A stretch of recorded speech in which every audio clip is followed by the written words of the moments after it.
if you go to it and the first day you don't feel like you got 10 times worth of what you paid, we'll give you a full refund and up to $1,000 worth of reimbursable hotel rooms, airfare, whatever it is.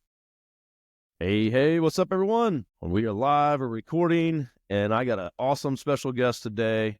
First of all my guests are awesome and special, I like to say. But I got Ken Hardison here today. If you don't know who Ken is, I don't know why you listen to my show. But Ken runs his own firm, of course, also founded PILMMA. You got the Super Summit coming up, and I saw Ken at NTL, National Trial Lawyers Summit down in Miami, and said, hey, let's get you on the show. Let's talk about PILMMA. Let's see what's coming up. And a lot of my law firm owners listening can find a lot of help in his organization and the event coming up. And so we're just here to chat and hear from Ken. And he left NTL and went down to Key West. He's been in Florida for what, about 2 or 3 weeks now, I guess. Yeah. And he didn't invite me. So now I'm in Virginia in a bunch of snow. Well, you could have stayed in Miami too, That's true. I could. My wife would have probably been upset at some point. But good seeing you and your wife and your dog. You got one dog? Got two. Got two dogs. Two pugs. Yeah. 2 pugs. Cool. I saw one of them at least. But great time seeing you. And yeah, Ken, say hi, and we'll get into some conversation about some upcoming events. And yeah. It's thank you. It's a pleasure to be here. And I founded PILMMA, Personal Injury Lawyers Marketing and Management Association, about 15 years ago after I sold my first law firm that I built. Then I built another one and sold it. But it's been fun. I'd like to think we've helped a lot of lawyers grow up the last 10, 15 years. We put on a big summit every year. We've had 400 or 500 lawyers there, probably I think we have about 70 vendors there this year. We try to stay on the cutting edge.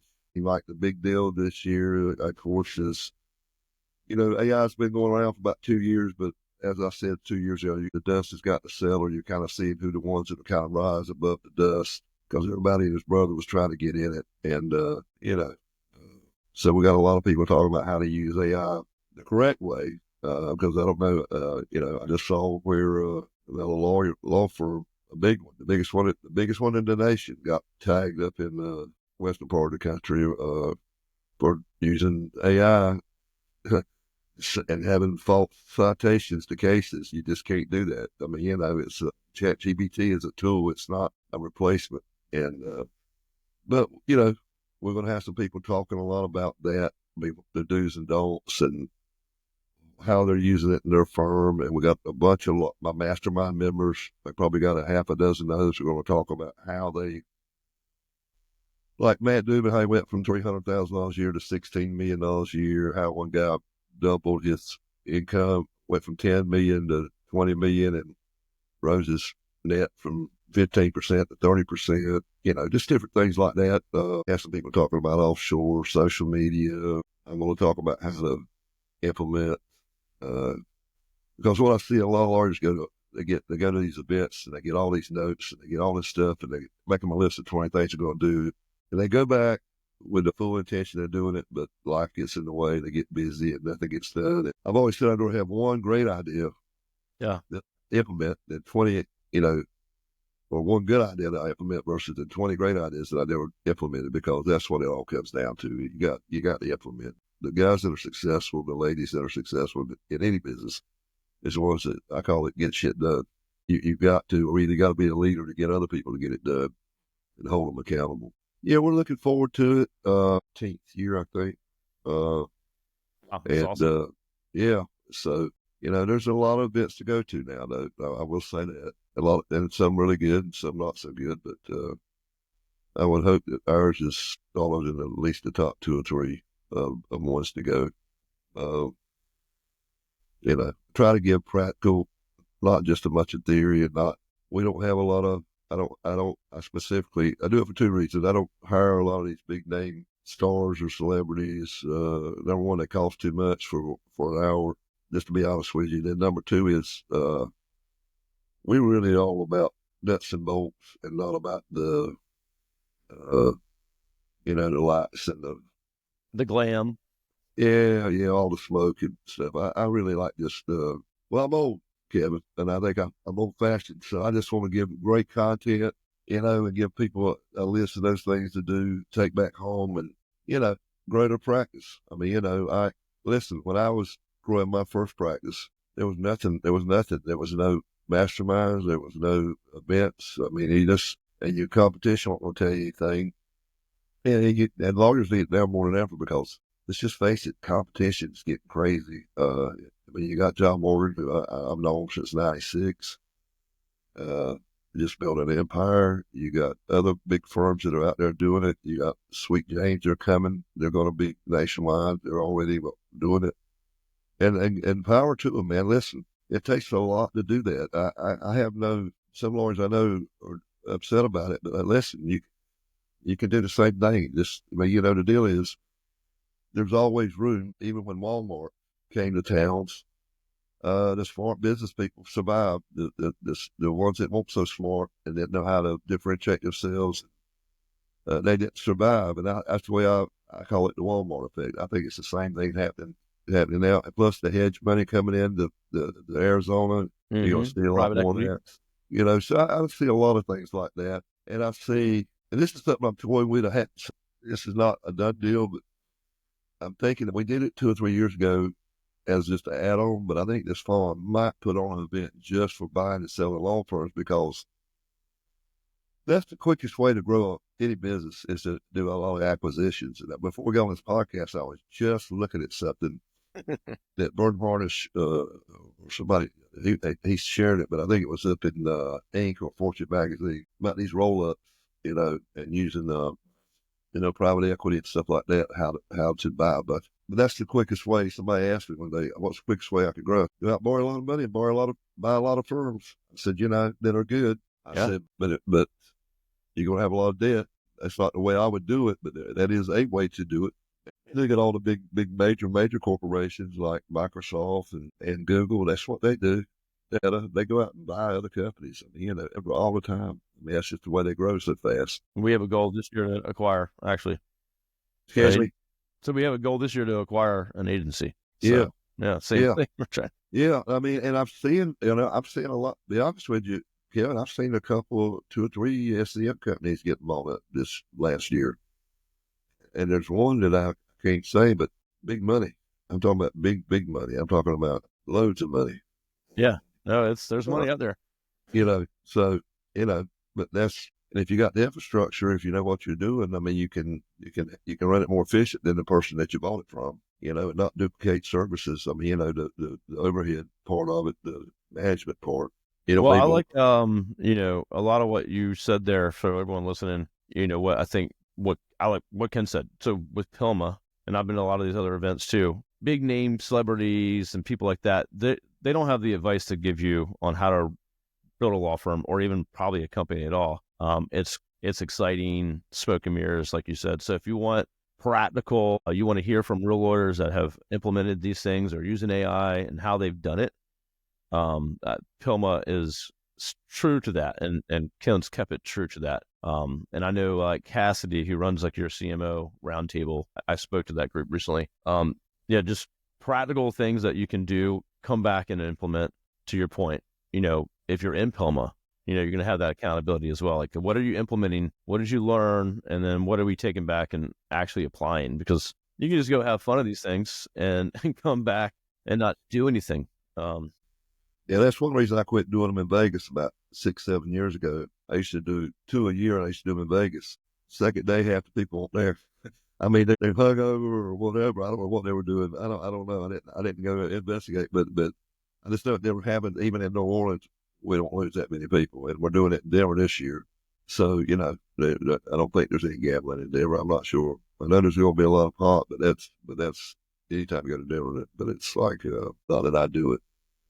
I would have, but I didn't want to lose my bar license. And that's what I was scared of. I was what do you call it? Because I worked so hard to get my license. I would never do anything to jeopardize them. Some of my lawyer friends would do it. I said, well, can I understand? I said, man, I had to work my way through law school. I said, I can't risk it. I said, probably wouldn't, but I just didn't even want to take a chance, and I don't think there's nothing wrong with it, and now it's legal a lot, I guess, but back when I was doing it, back in the 80s and 90s, it was not legal. I can tell you nowhere, anywhere. Yeah. So, Well, no, I think, what you're doing, I love, and, you're focused on, again, practical, tactical things that, lawyers can apply. And some of the other events, that's just, it's more about, the sponsorships and the speakers that are, having some celebrities and, yeah. I thought NTL, and then they have celebrities, but I thought I thought this year they did a really good job on the business side of law. They had a lot of good people. We did one half a day, but they were doing it like, when I first started with them, they only did like a half a day. That's like 2 full days or 3 full days. They got a track running on that, and it stays pretty full. I mean, at least it was when I was in there. I wasn't there the whole time, but so they're doing a good job. Yeah, they're NTL is doing a very good good. job. Yeah, they're doing a good job on it. And, and then they got the business along. But, there's just so many events. You can't go to all of them. You still got to stay home, practice law, make a living.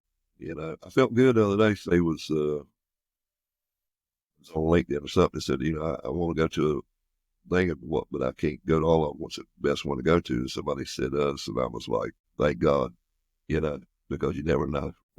There are a lot of, yeah, there's a lot of events. And there's some other. Really, we're not the only good one in town. I like to think we're the best, but I mean, there's some just as good. I mean, I know they are, but there's a lot for everyone good one. There's like 3 or 4 bad ones.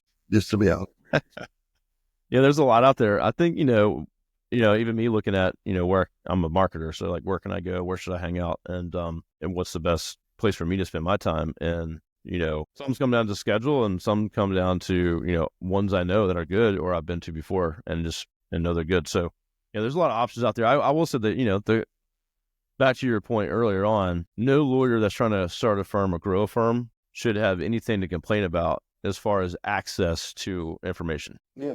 I mean, it's out there. I mean, and there's so many coaches out there. I used to coach. I don't anymore. Because I'm slowing down, but I mean, I know at least 5 great coaches right now for law firm owners if they want them. I mean, they're just great. I mean, and they've got the proof. I mean, they built big firms. I mean, it's not just junk. I mean, they know what they're doing. Yeah. I mean, There's they so might much not be information. lawyers. They might not be lawyers. They might be CEOs of law firms that grew like from 2 million to 50 million, but they help do it. Yeah. Well, you got to have a good CEO or a good somebody in there, number 2 person. You can't do it. You can't do it by yourself. I'll tell you that. No way. I think you need to make that choice, mindset choice of, do I want to be just a good lawyer or do I want to be an owner? And make that decision on, do you want to still practice law a little bit and work on the business, or are you just going to be a good lawyer and then you need to hire people to take it to the next level? So, yeah, I like to get tell stuck in the middle of that decision, you're going to cost yourself a lot of time and heartache. Yeah, I tell people, I got this thing I do for my mastermind sometimes. It's a whole process, and I learned it from Dan Sullivan, who is a great business coach. He's written a bunch of great books. But Buy Back Your Time, he wrote that book, right? Yeah, he wrote that. But the one I like is I stayed with him for 3 years, from like 2009, 2012. And one thing, the most important thing I learned from him was, leverage. Everybody's got strengths, everybody's got weaknesses, and leverage your strengths and delegate. And surround yourself with other people whose their strengths are your weaknesses to complement your strength and do what you want to do. Because your strengths is going to be something you love to do. It's going to be something you're damn really good at. And you're going to get joy. You're going to get up every morning and look forward to doing it. If you get up every morning, you're not looking forward to what you're doing, then you need to change positions or change what you do.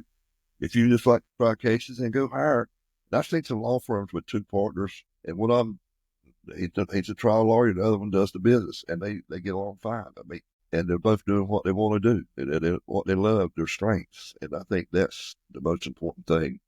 I always tell all my children, I said, find something you got a passion for that you love, and I'll help you figure out how to make money at it. But the deal is, I don't care how much money you make, if you don't have a passion when you get up in the morning, you're going to be miserable. I don't care how much money you make, and we can always figure out how to make money. I mean, there's so many ways in the United States to make money. It's unbelievable.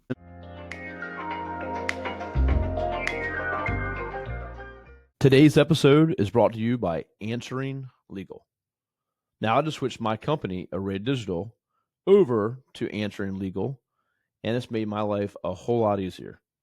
If I can't get to the phone, their 24/7 virtual receptionists take the call and take them through a full intake process, so we never miss new business again.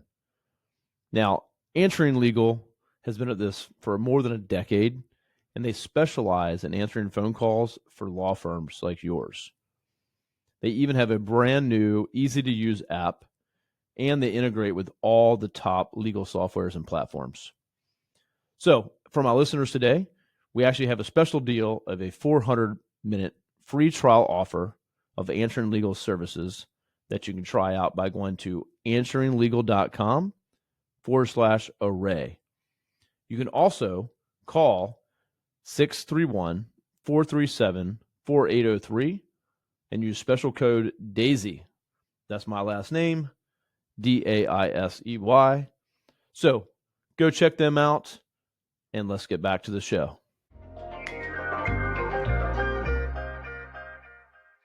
That's good advice there, and I tell my kids the same thing. And yeah, I know quite a bit. I have a lot of clients that had that dual partnership, kind of one's the lawyer, one's the business person. It works well in every situation that I've pretty much come across. So, the few times I've seen it not working, so one guy felt like he was, he was doing more, or contributing more than the other one, and therefore he should get more money. It's usually about money or egos, But lawyers don't have any egos. Come on. Yeah, that's true. But yeah, I mean, but most of the time I've seen it really work very well with a lot of firms. But having a law partner is like getting married too, so you got to work on it. Yeah. Yeah, I have a business partner, and we it's my work wife, basically. So I got my wife and my work wife, and they both want the world. So it's got to try. Yeah, that's what my wife says. She says, you got me, and then you got your work wife, who's my CEO. And they're both yelling at you. Yeah. That's awesome. Well, I mean, I've just heard nothing but good things about PILMMA and what you've done, and obviously you've been successful selling multiple firms. So the proof's in the pudding, and I think anyone listening, if you don't know what PILMMA is about, leave a comment, reach out to me. I'll connect you with Ken or his folks. Super Summit's coming up. I think it's April 29th to May 2nd in Denver. Give me a good time. So, Ken, anything else you want to add? No, those folks out there listening.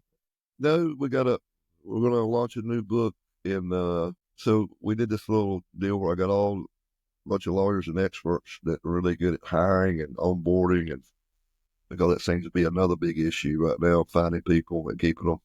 Yeah, and we put together like a 2-day event, and what we did, we used AI and to transcribe it all out, put it into a book. Then got our authors, our speakers to review them and edit to them, and we're putting it together as a book, and we're going to launch it then, and all the proceeds are going to go to my charity foundation I created about 5 years ago, Lawyers Against Drug Addiction. I lost a son to drugs about 5-6 years now, so I started that, and we always do something to try to raise money, and we give it to nonprofits that are helping people get off of drugs, which is very hard. Yes, and it has no boundaries. Drug addiction affects poor people on the street, millionaires. It's not discriminatory. It goes after anybody, any phase of life, any age, it don't matter. That's awesome that you're doing that, and that sounds very very helpful to law firm owners out there. Yeah, that's a big issue. Finding, hiring, onboarding. I think that and AI is like the two big hot topics. And I think third coming in is you got a lot of boomers like me that are getting ready to try to figure out how to exit, and they don't know where to go, how to do it. And then you got a bunch of mega firms that are trying to go in and buy other firms. So you got kind of like, you know what I'm saying? Yeah. Timing seems to be right. So I think it's got to be good for law firm owners that are thinking about retiring. But to get the best money, and I've seen this happen to a couple of our mastermind members, they were getting like in their 60s. And, I said, well, if you're going to sell it, you got to get it sellable, which means you got to have all your processes, all your procedures, and have it in place to where, kind of runs. And then like The last one we did it with, the lawyer I talked to, I said, well, you ready to sell it? He said, no, man. He said, hell, I got it all set up. He said, hell, I could be gone for 2 months and I don't have to worry about it. He said, hell, if I'd known this. He said, hell no, I'm not going to sell it. And I said, so, I thought that was interesting. It took him wanting to sell it to get it to where it should have been to start with 10 years ago, right? But we don't know what we don't know, right? We don't know what we don't know. That's funny. I think my motto here with my firm is, build it as if you want to sell it. Doesn't matter if you want to sell it. Yeah, sure. But if you're doing it as if you could sell it the top dollar, and you can run it that way, well, then you can sell it anytime you want. But you're going to be a lot happier, and things will run a lot smoother, and clients will be a lot happier. So it might be good just to keep on holding on to it. So yeah, absolutely. Well, if you're wanting to sell, it's going to take 3 to 5 years to get to where you want to go if you haven't put those things in place. So, yeah. So good way to think. Don't want to sell it when you like it. Well, Ken, I appreciate you coming on, but I would, let us know about the book, when that's going to be out.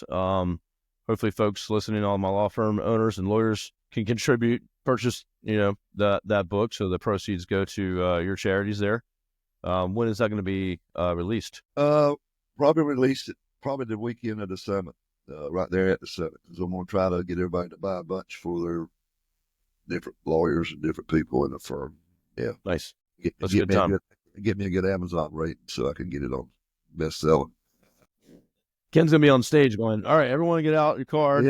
Yeah. Everybody buy it and review it. Yeah. Excellent. Well, I'll definitely buy a copy and review it myself. I'm looking forward to it. So, all right, everyone. Well, if you're interested in PILMMA, again, the Super Summit's coming up, and we'll have this episode out if you're listening right now before it. And it's April 29th to May 2nd. I think it's at PILMMA.com. I think PILMMA. .org. PILMMA.org. Just go to events. You can register right there. We've been doing the same guarantee since I started PILMMA. Number one, if you go ahead and register and you get a trial or something, 30 days, you can get your full refund. If you go to it in the first day, you don't feel like you got 10 times worth of what you paid, we'll give you a full refund up to $1,000 worth of reimbursable hotel rooms, airfare, whatever it is. Wow. So the deal is, I've never had anybody ask for it, but I always bring my checkbook just in case. I do that with everything at PILMMA. I got a 90-day guarantee on the gold membership. The masterminds, they go to the first mastermind if they don't feel like it's a good fit. I get the full refund. Nobody ever asks for 15 years for refund. I have had some gold people ask for refunds. Usually we get about 2%, which is not bad. And, but we do. Well, yeah, I mean, I think that's the way to do it. I mean, there's no long-term contracts. Everything I do is, I tell people I don't want your money if I'm not helping you. And I want to have a great reputation. I'd rather have a good reputation than a lot of money. Well, I think I'll have a lot of money if I got a good reputation. Anyway, so, it usually works that way. But yeah, same way I am. I mean, I'm not interested to sign up a client that we can't help or keep them locked into something. It just doesn't make, it's not worth it. It's not worth it for them or me or reputation. Reputation can go bad real quick. Yeah, so, takes years to build it, seconds to lose it. That's right. Well, Ken, I appreciate you coming on to share. Great stuff that you've been doing. Tell everyone that's listening, check out the summit, check out PILMMA. It'd be a great introduction to Ken's group and what they do. And you keep doing the great work you're doing, my friend. I appreciate it. Yeah, thanks for coming back on. Ken's been on before, and he's welcome anytime. Ken, I appreciate you coming on. Stick on with me for a second while this uploads, and everyone else, have a great day. Be serious about your firms, and sky's the limit. We'll see you soon.